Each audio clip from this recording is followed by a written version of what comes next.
Hello, everyone, and welcome. We're so thrilled that you're choosing to invest some of your afternoon, morning, evening, wherever you are in the world, whatever time it is, with us. We are glad to revisit the topics in Culture Rules. This is our third of 3 webinars. So I want to make sure you know, as we're getting started, that this webinar will follow the same content as the previous 2 Culture Rules webinars. Now, you may have come again just because you want to learn and lean in a little bit, and if so, that is great. We will be taking live Q&A, which will of course be different than our other 2 webinars. But we did want to let you know as you're coming in that this is a repeat on the content and concepts from Mark Miller's new book, Culture Rules. And so in case you have been on one of the previous 2 events, we wanted to let you know that. As you're coming in, we hope you'll take a minute to say hi in the chat. I see that my friend Keith Glover, who's a part of our ambassador launch team, whatever you want to call it, is here. We love the support. Thank you, Keith, for being here. We'd love to hear from others of you. Where are you calling in from today? And if you're calling in as a part of your professional development, we'd always love to hear which organization you represent. It looks like we've got Lance from the University of Georgia. Go Dogs. We've got another launch team member, Rob Eli. I hope I'm saying your name right. Thank you for being here and thank you for your support. We also have Hetty Proctor from Next Step Ministries in Woodstock. It looks like we've got people in the South where I bet it's not snowing like it is here. So we're grateful that you're choosing to spend part of your Friday with us. So before we get any further, I do want to take a moment to introduce Mark Miller. He may be familiar to all of you, but just in case he isn't, Mark has been working at Chick-fil-A in the corporate office in various roles for about 43 years. He is now the Vice President of High Performance Leadership. He's the author of 11 books that have been translated into 24 languages, or maybe even more than that. His latest book is Culture Rules. It is launching next Tuesday, March 7th, and we are so excited for that. We're excited to have the chance to share that content with you. Mark is passionate about equipping leaders around the world. He's also a dad of 2 sons. He's a granddad. He's a husband. He's a great friend and partner. And I'm so glad to be able to be here with all of you today. So thank you for being here. Mark, I'm going to turn it over to you. We will be back with Q&A at the end. Thank you. And I don't know if you mentioned this or not to our audience. I am streaming today from the Chick-fil-A corporate headquarters in Atlanta. For any of you who wonder what is going on behind me, that's what's going on behind me. This is a typical Friday afternoon at the headquarters. And so you may see folks coming and going as we proceed with the program here. Thank you for investing your time today to join us. Let me give you just a little bit more context, a little bit of my backstory, and then we'll jump quickly into our content for today. As Becky said, I started selling chicken a long time ago. In fact, I started in one of our restaurants, and that predates the timeline that Becky shared. The only problem with that part of the story is I was awful in the restaurant, just awful. And I felt like I was going to be fired at any moment. And so I made a strategic career decision. Just as a kid, I quit. I thought it would look better on my resume to have left an organization than have to explain why I was fired. So I left Chick-fil-A and I went and I got a job, a different job. And about 6 months later, I got laid off. And I thought, shoot, I need a job. And I can't do what they do in the restaurant. I was just awful with my hands. Even to this day, I break things much more readily than I do repair things. It's just not my giftedness. And so I said, I think I know what I'm going to do. I'm going to go and work at the corporate headquarters for Chick-fil-A, which you may be thinking, that makes no sense. Well, of course it makes no sense, but I was a kid and I'll just blame it on my youth. So I walked into the corporate headquarters of Chick-fil-A. I told the receptionist I wanted a job working in their warehouse. Well, she told me to have a seat. And just a few minutes later, Truett Cathy, the founder of Chick-fil-A, came out and took me into his office to conduct that interview. Now, you may be thinking that doesn't make sense either. Why would the CEO be interviewing this punk to work in the warehouse? Well, I think that's a fair question. But if you roll back the clock more than 4 decades, I learned that Truett was interviewing me to be the 16th corporate employee. And when you've only got 15 employees, I guess the head man or the head woman is likely to be doing those interviews. So, just to kind of cut to the chase, I tell people it was a combination of God's grace and lack of discernment on Truett's part that he gave me that job. And as Becky said, that was many, many decades ago. And I have had a fantastic journey here at Chick-fil-A. Now, in all truth, I have had trouble holding down a job. I have worked all across the business. And in the early days, I actually got to start things. And I don't think it had a lot to do with my talent necessarily. I think it was a little bit of let the kid do it, let the kid do it. And I would do anything. And so I started our corporate communications group. I started our quality and customer satisfaction group. I also had the chance to work in restaurant operations. I led the training group, so forth and so on. But I give you that context to lead to the moment. I think it was the defining moment that has enabled me all these years later to be here in front of you today. About 25 years ago, we had an issue. We had a problem. We had a challenge. We needed more leaders. Now, let me set the stage for this. When you have a problem to solve or an opportunity to seize, my guess is you put a leader on it. Now, she or he may not single-handedly solve that problem or seize that opportunity, but they'll put the team together and they'll find the resources and they'll set the boundaries and the parameters, and they will ultimately bring that issue or opportunity to resolution. Well, 25 years ago, we had problems to solve and opportunities to seize, and we looked over our shoulder and we realized our leadership bench was not nearly deep and strong enough. In fact, we were having conversations about, I hope this person can lead in the future. I think in a few years, this woman or this man might be able to lead. And so what do? Well, you only have three choices. You either live with the problem, you forego the opportunity, or you give it to an existing leader. Well, that's exactly what we did, and it's what you would do in a similar circumstance. And that works in the short run. The problem is that is a long-term recipe for disaster. You will not outgrow the leadership capacity within your organization. So we knew that was a quick fix. That was a Band-Aid, but that's what we did. At that point, our executive committee came to me and they said, you need to figure this out. And so I did what you might do in a similar circumstance. I assembled a team of really smart people. And I said, guess what we get to do? We get to try and figure out how to help the organization grow our leadership capacity. We just need more leaders. And we need them faster than the process we've used historically. Because let me add this. The process that we had in place prior to that time was really not a process at all. It was more akin to immersion and osmosis and a hope and a belief that leaders would emerge and leaders would make themselves known. Now, that may work at a certain scope, scale, volume, or complexity. But as I said earlier, at some point, you're going to hit your head on that. And that ceiling is hard to break through. You cannot exceed the capacity of leadership within your organization and sustain levels of excellence. You just can't do it.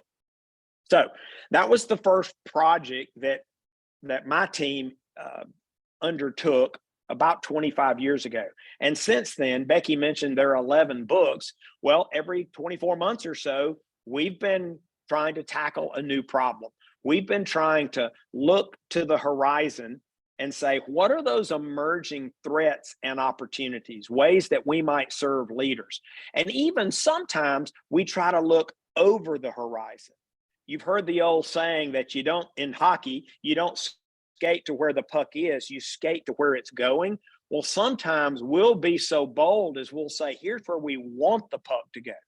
My favorite Peter Drucker quote is, the best way to invent the future is to create it. And so over the years, we have selected projects that we will research, we'll form a point of view, and then we'll share that with the world. And that's exactly how we got here today. Our project several years ago was culture. And we said, we think this is an emerging issue. Now, keep in mind, this was even pre-COVID.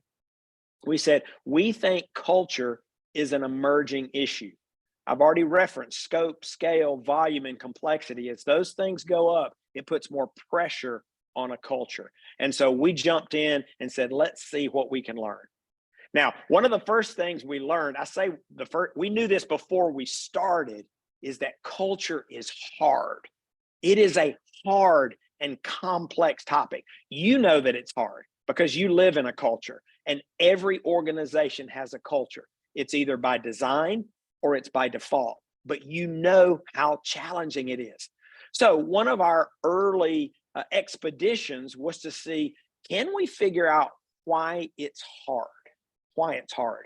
And I stumbled upon a story by David Foster Wallace. You may have heard of him, the late novelist, thought leader, professor. And he was telling this story at a commencement address several years before he died. He said that two young fish were swimming along and they were met by an older fish. And the old fish said to the young ones, "How's the water, boys?" Well, the young fish didn't even know how to respond. They kind of looked at each other and they kept swimming, and they got out of earshot of the old fish. And one turned to the other and said, "What the hell is water?" You know, we think that's one of the first challenges that we have as leaders when we try to think about culture. We have what I would call water blindness.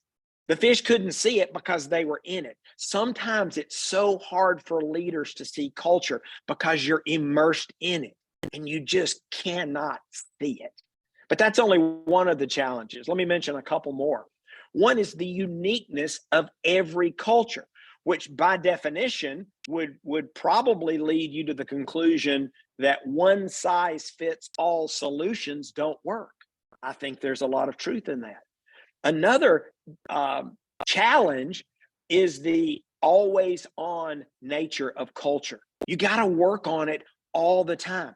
I had a CEO call me. This was while we were doing this research, just out of the blue. As I mentioned earlier, more and more people wanted to talk about culture. So here's a CEO of a financial institution calls me and he said, "Hey, can you help us install a new culture? We'd like it to be like yours."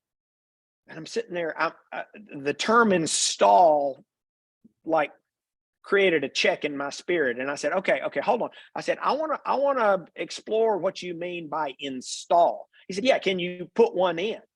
I said, "It really doesn't work that way." He said, "What do you mean?" And I said, "Well, the Chick-fil-A culture that you admire, we've been working on it for over 50 years. I've been working on it for over 40 years, and we're going to work on it forever." He said, "What are you talking about?" And I said, "You don't stop. You can't stop." And he said, "That sounds ridiculous, right?" He's a leader. He wants to check something off and move to something else. That's one reason culture's hard, is you have to continue to work on it. And then one more reason, again, we could spend all our time on reasons it's hard, but I don't want to overwhelm you. One more reason it's hard. There's not really a universally accepted definition of culture. I mean, as part of our research, we tried to find one, and there isn't one. There are many, many definitions. And so let me give you something to think about.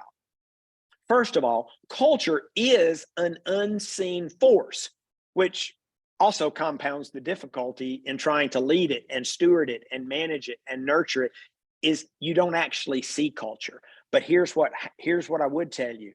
We know what the elemental components are.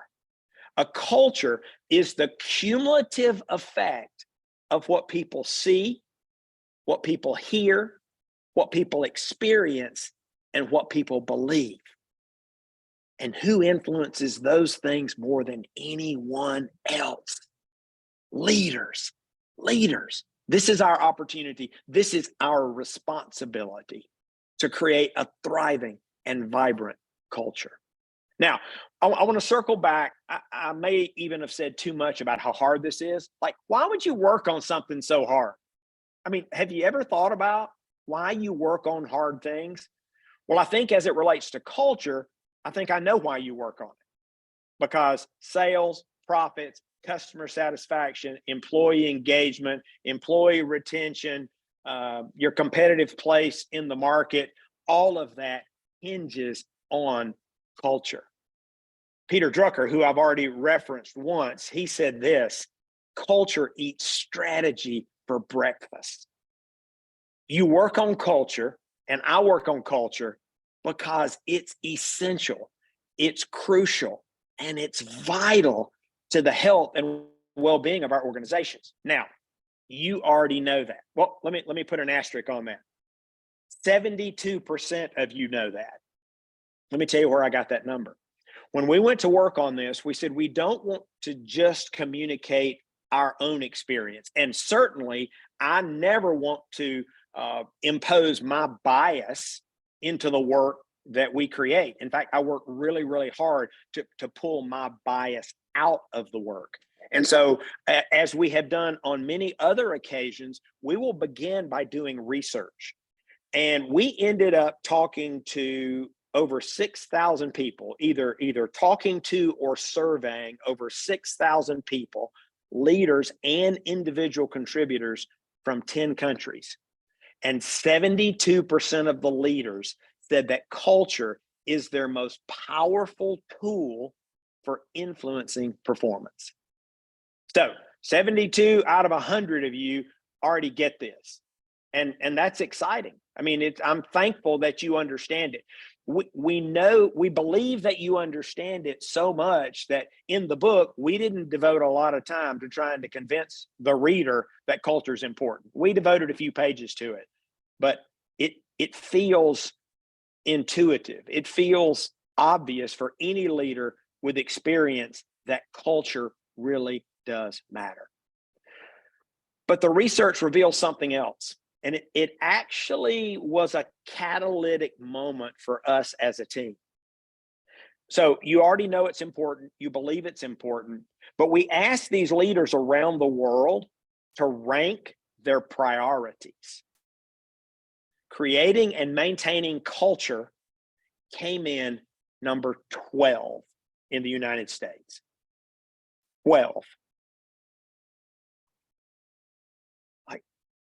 That's a problem, because the biggest idea, if you had to take all of the energy and all the work and all the meetings and all the brainstorming and all the think time and distill it down to one big idea, our big idea is that leaders animate culture. Leaders animate culture. And if it's number 12 on the leaders' priority list, they're not animating culture. In fact, even if it's not intentional, they have allowed their organizations to drift to culture by default. And let me just add this. This is free content. This is, not on topic necessarily, but no leader, no team, no organization, and no culture is going to drift to greatness. So that's bonus content. Let's bring it back. So it's really important. Leaders tell us they're not spending time on it. So what do you do? Well, our team was like really struggling trying to figure this out, because not only did I say culture's hard, it's pretty complex. And we said, we've got to make this approachable. We've got to make it applicable. If we can do that, maybe we can close that gap. So if they already think it's important, let's make it easier for the leader to engage and to make a real difference. And the story that turned the tide for us was a story about the Navy SEALs. Now, I will confess, having done several book projects over the years, on virtually all of them, I want to talk to the Navy SEALs. And so, because they do so many things well, what can we learn from the SEALs? And on this topic, it was not a direct application, but it still was inspiration for us. Here's the story. The SEALs have documented their mantra. And the first thing they listed is shoot, move, and communicate. Shoot, move, and communicate. Now, they will quickly tell you that's not all you need to know to be a successful SEAL, but it is what you need to do to survive and live to fight another day. That is the essence of what they do in battle. Now, there's a lot of preparation, there's a lot of training. I don't want to minimize that, but the first thing they listed in their mantra was shoot, move, and communicate. And so we said there's something so powerful in representing truth so succinctly. And so that became our charge. We found our next breakthrough as we learned a little bit about game theory. And we learned from the men and women who design games. And they have a concept they call the magic circle. And the magic circle is a place created by the designer, in our application, created by the leader, that people enter in, they suspend judgment, they engage fully, and they can even have fun. And we said, that's what we're trying to do. We're trying to help leaders create their own magic circle. And we discovered 3 rules. 3 rules. And so I'm going to hit these real quick for you, and then we'll have time for some Q&A. The first rule is to aspire. And you have to share your hopes and dreams for your culture. Aspire. Now, that may strike you as odd, like that doesn't feel particularly insightful. Well, here's what we learned. There are far too many leaders in the world who cannot clearly, simply, succinctly share with you their hopes and dreams for their culture. And some of them would say, well, it's in my head or it's in my heart. Well, ultimately, you need other people to bring that culture to fruition. And so you need to be able to share it with them in a way that is clear and simple and repeatable. And so many leaders cannot do that. We didn't have any choice but to make that the very first rule. So if you want to flip it into a question, think about it like this. What are your hopes and dreams for your culture? Now, for those of you that think, well, that is sort of a blinding flash of the obvious, I would say, hang on, please, please, please don't dismiss this, because of the 3 rules, it's first among equals. You can't create a high performance culture with just aspiration, but the odds of you creating one without it are close to 0. At least creating it and sustaining it. So let me tell you one of the primary barriers, just really as a watch out for you as you think about sharing your hopes and dreams. And maybe this is the reason that some of you have not shared your hopes and dreams, is there's a lot of confusion in the world around the language of culture. And what I mean by that are things like purpose and vision and mission and values and ethos. I cannot tell you how many times I've gotten caught in conversations where leaders want me to explain the difference, which you actually can do because there are differences in those words. But here's the problem with that. There are a lot of really, really smart people that have fundamentally different definitions. Some will define purpose by using the same definition that others use for mission or vision or whatever. And it's just a mess. So what I tell leaders and what I would tell you today is to think of all of those as tools or mechanisms to help you articulate your hopes and dreams. And so you may be thinking, well, do I need all of them? You need whatever you need. And some of that will be driven by your temperament, your personality, the temperament and personality of your organization. Some leaders want to keep it really simple. Some want a lot of intricacy and detail. If that's you, then pick all of those and have a purpose, a vision, a mission, value, have the whole whole thing. But here's the dismount. Be really clear on what you mean by the term, and then your answer to the question, what are your hopes and dreams for your culture, needs to be simple, it needs to be clear, and it needs to be repeatable. You ready for the second rule? The second rule is to amplify. Amplify. You have got to always be looking for ways to amplify the aspiration. We chose that word intentionally because there's so much noise in the world that you have got to, not necessarily literally, but figuratively, you got to turn it up. You've got to help people understand that this is legit and you're serious and this is not going to go away. One of the examples I love that we found during our research is Satya Nadella when he took over at Microsoft from Ballmer. There, again, long story there, fascinating book he wrote called Hit Refresh. But he wanted to change the aspiration. And here's one explanation that he has shared publicly.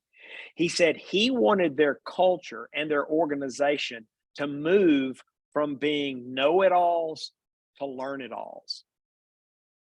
He wanted a culture of learn-it-alls. So how do you do that? How do you amplify that? If that's the aspiration, well, he did a lot of things. He changed recruiting practices.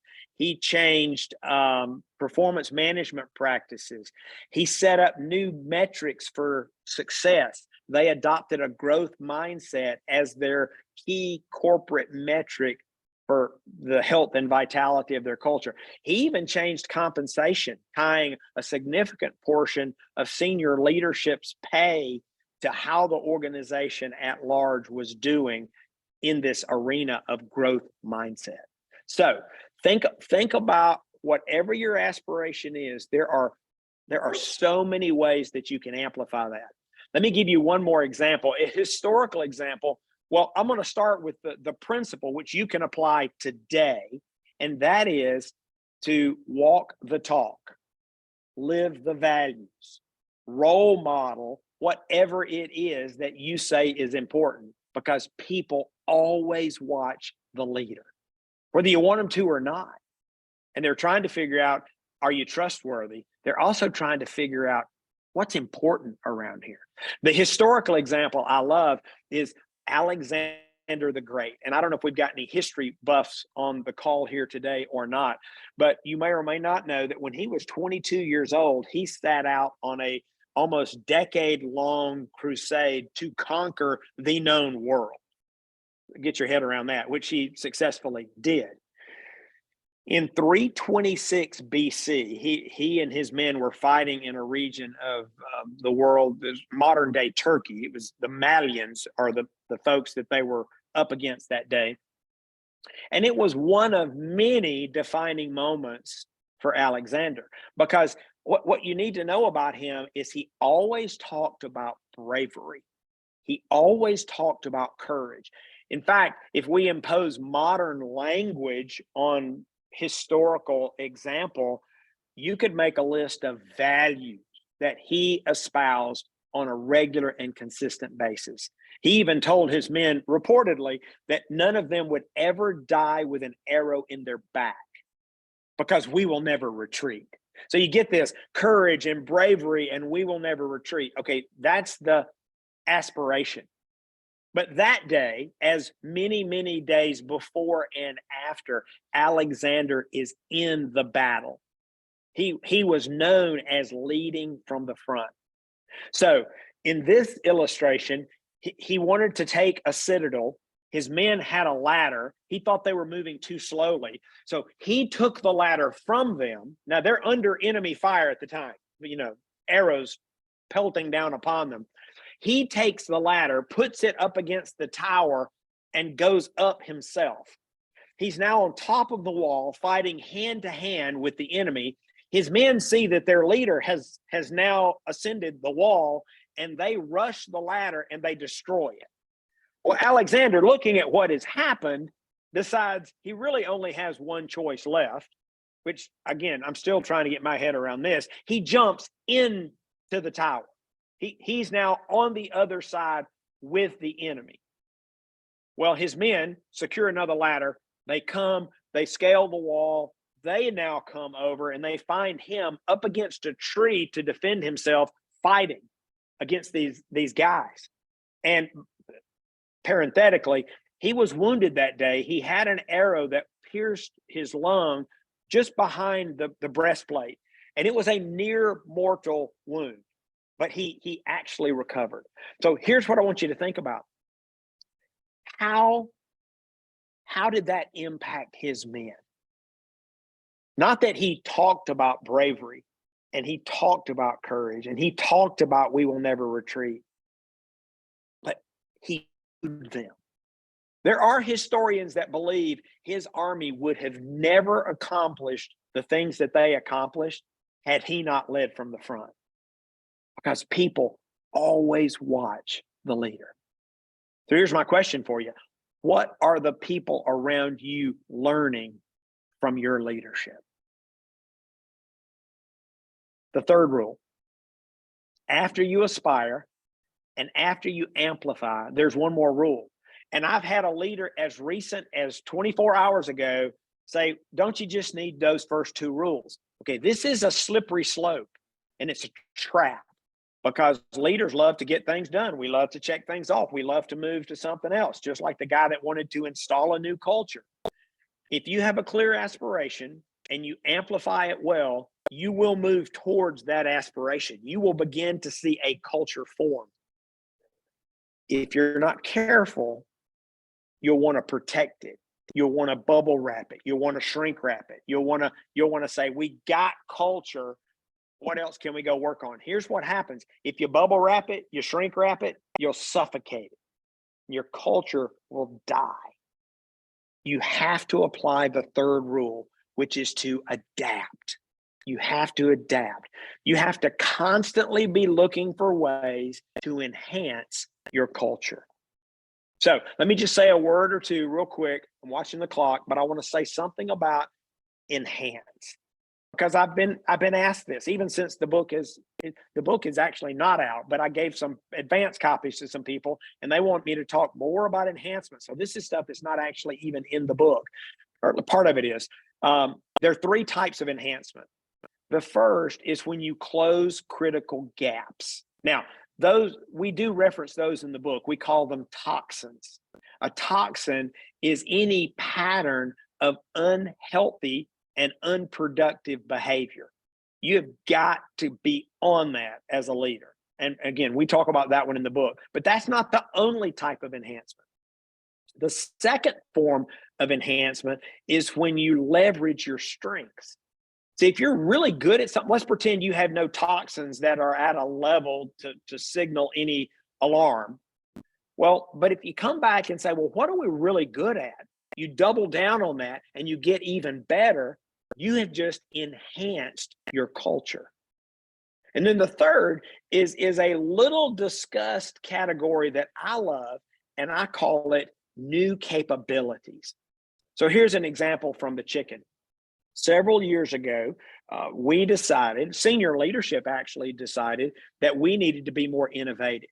Now, let me quickly say, we have had innovators in our culture from the very beginning. Truett Cathy is the guy that invented the chicken sandwich. So we're no stranger to innovation, but it was not part of our culture. It was not part of our DNA.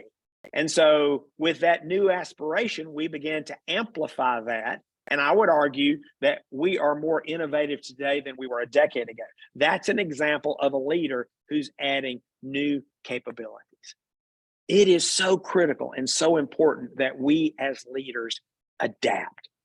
One quick closing story on that, the All Blacks, the rugby team from New Zealand.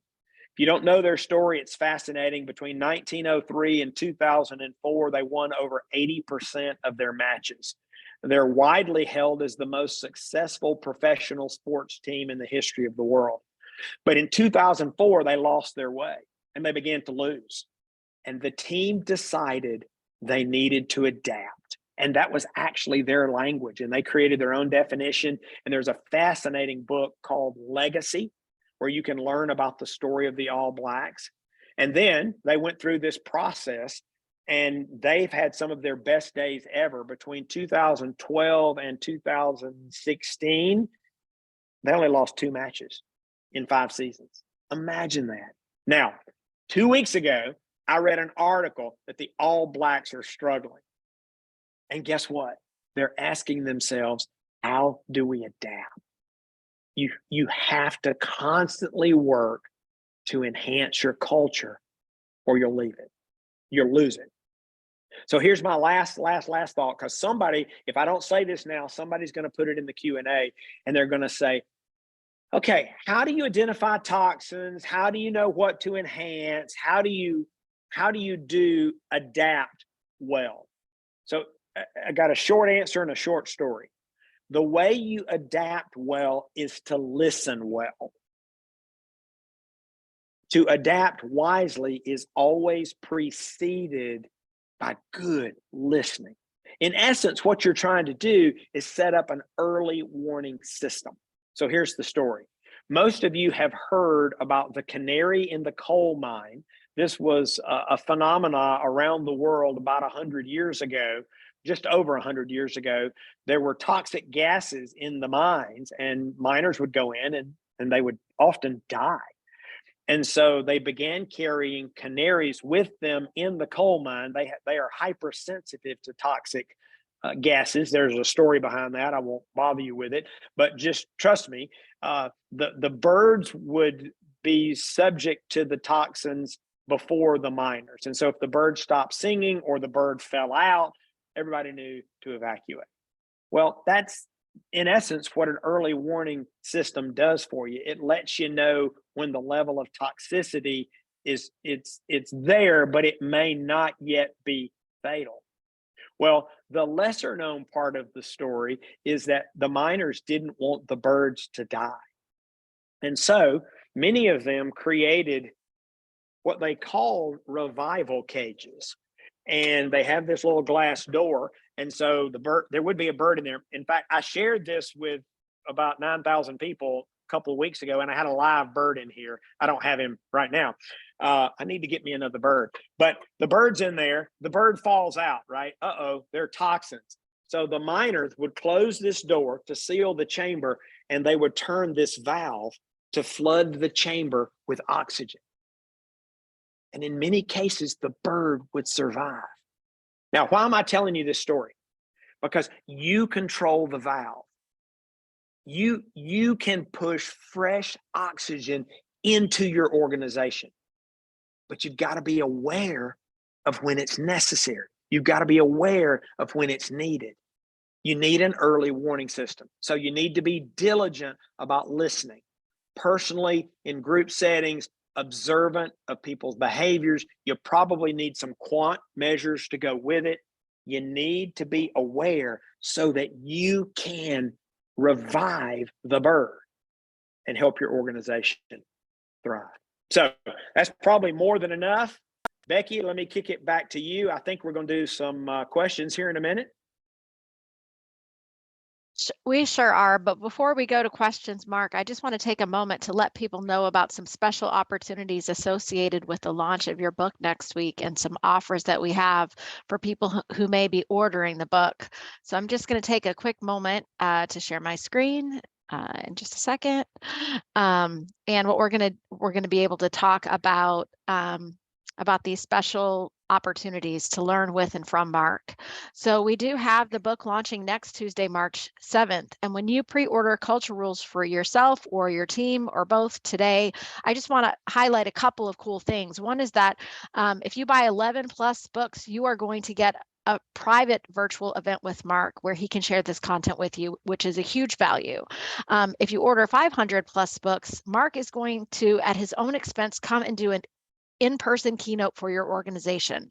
So if you are interested in either of those two amazing offers, or if you're ordering 1 to 10 copies and you want to get some excellent free digital downloads to enhance your learning, we would encourage you to visit leadeveryday.com. Also, on Tuesday at noon, to celebrate the launch of the book, we're going to be back together for another event. This is going to be a live event where you're face to face with Mark and with his special guest co-host, Harris III, and we cannot wait for that event. So now we have a chance to go to some questions, and I've seen a few come in. And I just got to get back to them. So we have a question from Andrew. Mark, how do you know when a leader is no longer a good fit in your culture?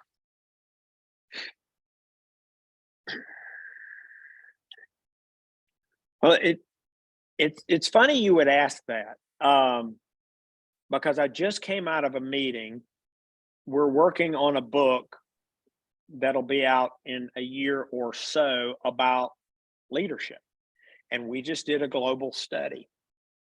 And over half of the respondents, now this was just the US data, we look at the global data next week, but in the US, over half of the people we surveyed, both leaders and individual contributors, are saying that their organization doesn't have an agreed upon set of expectations or a working definition for leadership.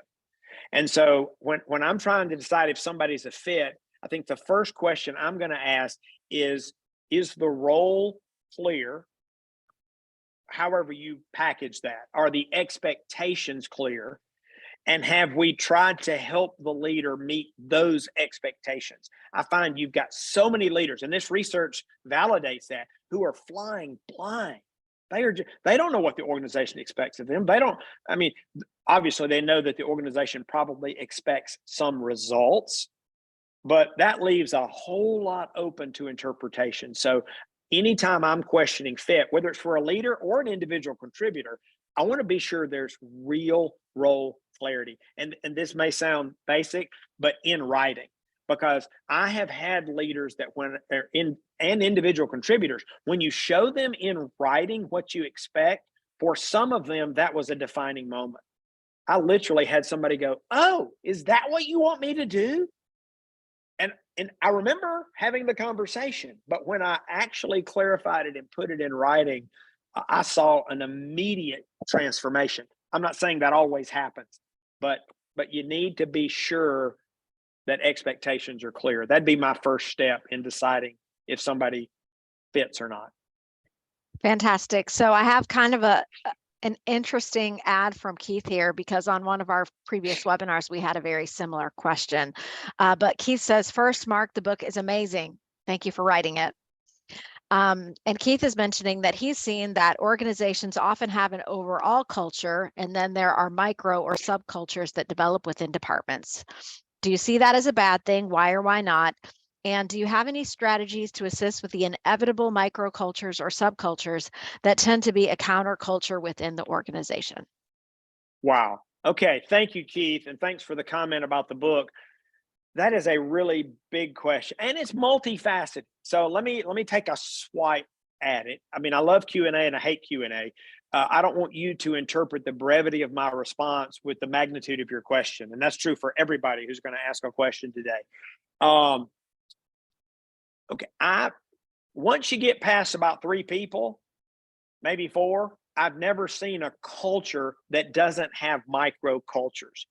So I don't think that's bad. I think it's probably good, because the culture in your innovation group is probably different than the culture in your accounting group, and that's probably good.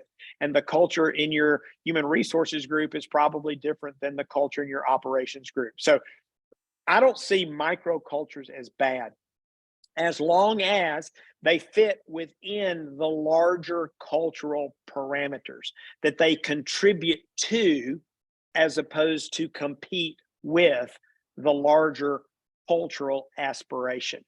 You referenced it in your question.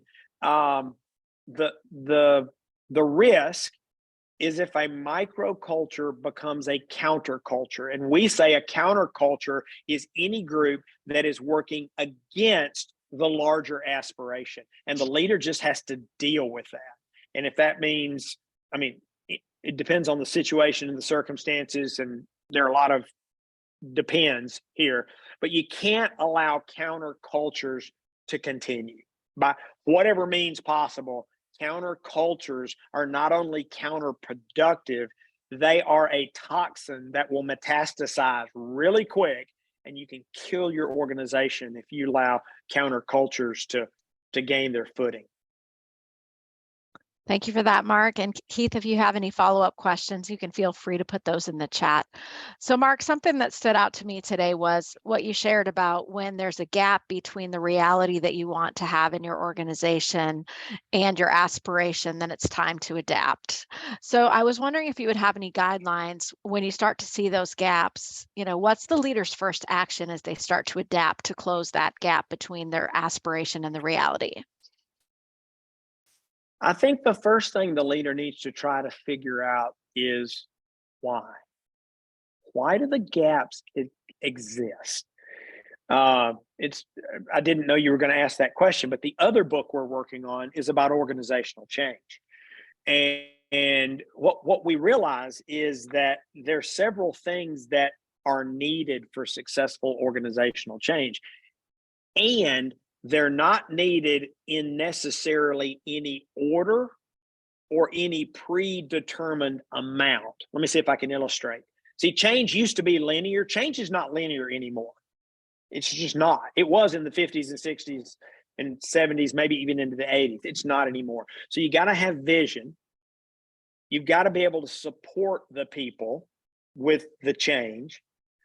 You need to be willing and able to iterate, which you don't hear a lot about iteration, because a lot of times people will get a plan and they'll just lock in on it and they'll stick with it, but the world's too dynamic and you need energy to sustain the change. And so, but you don't necessarily need those in the same order, because if energy is fine, people may need more support. But if support's okay, they may need more vision, because you're always trying to lean in as a leader. You need high levels of situational awareness. Which of these four elements is good and which of these four elements needs more attention? And so at the heart of situational awareness, and I was on a call 3 hours yesterday about this very topic. At the heart of situational awareness is listening and discerning. You're trying to figure out what's going on and why, and then you determine your next step. So when there's a gap there, I think I'm repeating myself here, but it goes back to, you need situational awareness, and you may need to pull on one of several different levers. If the problem is people don't have the support or the resources, or they've lost the dream, or there's insufficient energy, or you've got to. It's a nonlinear process. That's the nature of change today. Always hinging on the leader's awareness of what's going on. So in 6 months, I'll be able to say that much more succinctly and eloquently, but that's the work we're doing for the 2026 book right now. That is incredible. And I want to make sure I got these, and I bet our listeners want them also. So the levers with change are energy, support, and vision. Is the fourth one resources? No, we're still working on the language. It's about iteration. It's about adaptation, because a couple things often change when a change is successful. So again, I digress for a moment. Most organizational changes fail. And we spend a lot of time trying to figure out why they fail. One of the reasons they fail is the leader is unwilling to iterate, is the word the team came up with. I don't know if that's where it's really about adaptation, because the world changes, things work, things don't work.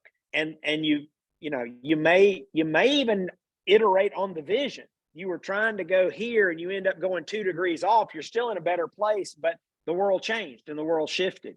So it's that adaptive iteration that leaders need, along with the vision and the support and the energy. Last thought on energy. Most organizations are dealing with more change than the leader can personally provide all the energy. So energy is about deputizing other people to help keep the energy going. whether those be leaders or individual contributors. You've got to get other people to provide energy, because if the leader has to provide the energy for every change, then you have very few changes that you can undertake at one time. And that's just not our modern reality. There's a need for more change happening all at once. So there's a need for more leaders. I bet right now, if we were to make a list, and there actually is a list, but if I was going to pull out the list of all the change initiatives going on in our organization, there are more than 500 of them right now. So if you say, oh, well, the leader has to provide energy for all that, that's impossible. And so that's why energy is so important. It's the sustaining energy, because most change takes longer than we think it's going to take.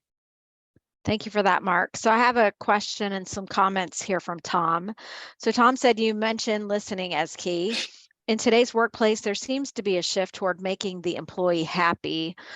This is what I need to feel valued. And we seek ways to appease that in order to retain our employees.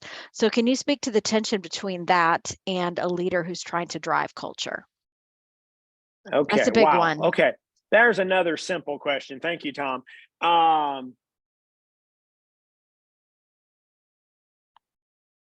Engagement is critical. Now, I'm not really going to necessarily equate. I don't want to put words in Tom's mouth. I'm not going to say engagement and happiness are the same thing. We say engagement is how much somebody cares. It's how much they care about their work, how much they care about their coworkers, and how much they care about the organization. And so engagement is critical and engagement is essential, but engagement is not the goal. Engagement is in service of execution. Organizations exist to deliver a product or service. I mean, that's why they exist. And so what we have learned over the years is that you really need 4 things to execute well. One of them is engagement, but you also need alignment, which is about culture, and you need leadership. And that leadership needs to be focused on helping people and the organization win. And here's the deal. Everybody's not going to be happy working in your organization. Everybody's not going to fit working in your organization, and they should not work in your organization. Well, and Mark, as you were saying that, I know you're referencing one of your other books, Win Every Day. That was the 2020 book. Well, I'm referencing 2 of them. Chestnut Checkers outlines those 4 strategies. And then we did a book on execution called Win Every Day. But the prerequisite to win every day is leadership, alignment, and engagement. So I appreciate the question. I'm trying not to read too much into it, Tom, but everybody is not a fit for every organization. And some of that is determined culturally. And if it's clear in your culture that, yes, we want you to be engaged, we want you to be satisfied, we want you to be happy, and we will perform at this level. And so then there's kind of an employment agreement that it actually hinges on, and can we get the work done at this level? And so I don't think everybody is a fit for every organization. And unhappy people, once you ask your questions about why, they may be much happier somewhere else. So Diane is asking you to tell us about the 4th of those moves in Chestnut Checkers: engagement, alignment, leadership. And what's the 4th one? Is it execution? Execution is the 4th. I'm sorry. I set them backwards, which was weird. The way we do it, we draw it as a pyramid. We say leadership is at the base, because without leadership, it's impossible to get alignment. And without alignment, it's impossible to get engagement. And without engagement, it's impossible to get elite levels of execution over time. And so that's in the book, Chestnut Checkers. And then we wrote individual books about all 4 of those moves, which I've already referenced, the one on execution. And you can find all of Mark's books on Amazon and other retailers. And you can't find them all on leadeveryday.com at the moment, unless you click can. to the store. I think you can. In the store. Yeah, on the store. Yeah. Yeah. So, Mark, we do have a question from Craig, and Wendy answered it in the chat, but I bet there are others who might want to hear it who haven't seen the chat. What are the other resources connected to this new book, Culture Rules? Okay, thanks for asking. We have created a field guide, which is basically a book with another 100 tactics beyond the tactics in the book. I will say we stumbled onto the field guide idea when I was writing my earlier books because they were fables, business fables, parables, and the publisher wouldn't let me put tactics in those books. So we created field guides full of tactics to support the parables. Well, once we did a traditional book, which Culture Rules is, we thought, well, we still have another 100 tactics we could share. So we created a field guide. We created a quick start guide, which is, think of it, some of you may remember the concept of Cliff Notes. I think there are other brands out there now. This is Cliff Notes on steroids. It's a little bitty book about, it's not much bigger than it's actually smaller than a 3x5 card. And it's got summaries of content with some of the tactics of things you can tactically do. So we've got the field guide, we've got the quick start guide, we've got a journal. So it's a 40-day guided journey through this content. And it's basically just a little bit of content and then one or two, one question and one action item for each day. So those are some of the things that we've created to support this book. And I believe, Mark, that we have the digital field guide available as one of the free downloads when people pre-order the book.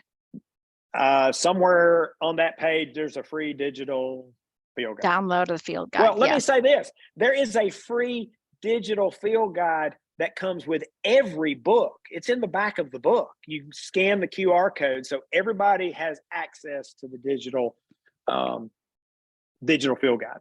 Thank you for clarifying that, Mark. I have one question, and then we need to wrap up. Andrew is asking, what are leadership qualities that you rarely see, but you wish you saw more of?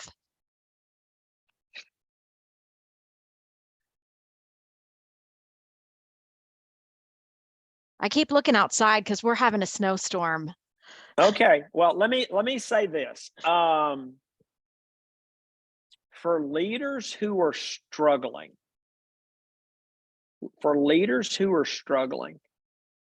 what I wish I saw more of was lifelong learning.